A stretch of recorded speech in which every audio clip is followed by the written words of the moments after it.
Para acceder al limitador, primero tenemos que desarmar el panel de puerta.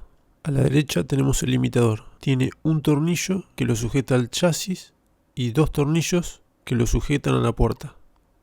Todos son número 10 milímetros. Quise aflojarlo con un tubo de 10 y una llave de fuerza de 1/4, pero fue imposible, estaba muy duro. Así que usé el tubo 10 milímetros de media. Con este sí aflojó. Los tornillos de la puerta estaban mucho más flojos. Como vemos, con el de 1/4 los pude aflojar perfectamente. Una vez que aflojan los podemos terminar de sacar con la mano. Como vemos, a este le habían puesto Loctite, por eso estaba tan duro para aflojar.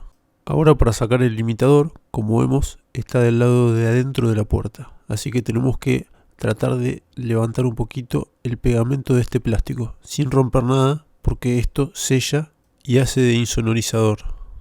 Lo vamos girando para que pueda pasar por el agujerito y acá lo tenemos afuera. Como vemos, tiene bastante juego el limitador de puerta. La parte interna es de plástico y se va gastando con el tiempo. Esto es lo que tiene que impedir que la puerta se cierre y quede ahí trabada en estos topes. Pero como se gastó, pasa que se cierra encima nuestro, o por ahí la dejamos abierta y se cierra sola.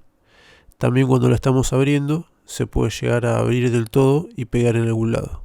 Acá podemos ver dos puntos. Es una soldadura que se hizo para sellar el sistema. Esto vamos a tener que agujerearlo. Yo voy a usar una mecha de 3,5 para metales y un taladro inalámbrico Engel, pero pueden usar cualquiera que tengan a mano. Mi idea era darle un poquito del lado derecho y un poquito del lado izquierdo, de modo que quede así, lo suficiente como para separarla con un destornillador y un martillo. Pero cuando le pegué con el martillo me di cuenta de que iba a ser imposible, estaba muy pegado. Le di de los dos lados, pero era imposible, así que le seguí dando con la agujereadora hasta que lo traspasé. Y después le di bastante con un martillo hasta que lo pude sacar. Como vemos, adentro está la goma y el plástico que hace de tope. Vamos a sacar todos los componentes internos y vamos a ver cómo lo podemos arreglar. Acá sacamos los plásticos con las gomitas. Vemos que los plásticos abrazan al limitador y las gomitas hacen como de resorte, como para que lo apriete y no lo suelte. Como vemos, se gastó la parte interna, entonces al haberse gastado ya no hacía contacto. ¿Qué se me ocurrió? Agarrar una lima y darle al plástico para hacer que se haga más chico ese espacio y pueda abrazar al limitador. Después de limar un rato largo ambos plásticos, me quedó así. Como vemos, el espacio ya es mucho más chico. Y probando los plásticos solos, vemos que ahí ya se empieza a separar. Así que ahí va a ser contacto perfecto. Y ahora nos enfrentamos al segundo problema, y es que el desgaste le quitó material en el medio, y nosotros le quitamos más material para hacer que lo abrace.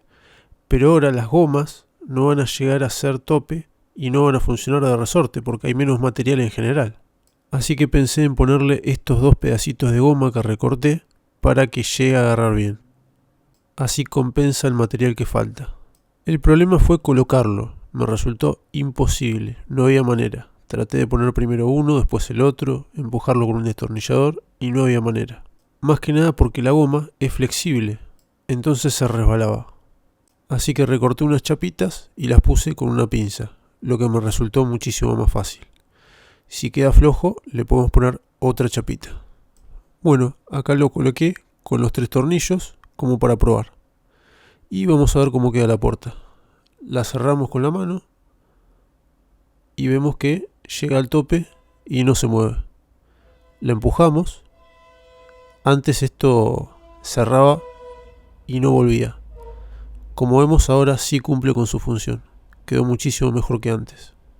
Además, si quieren que lo sujete mejor, pueden sacarlo y ponerle otra chapita.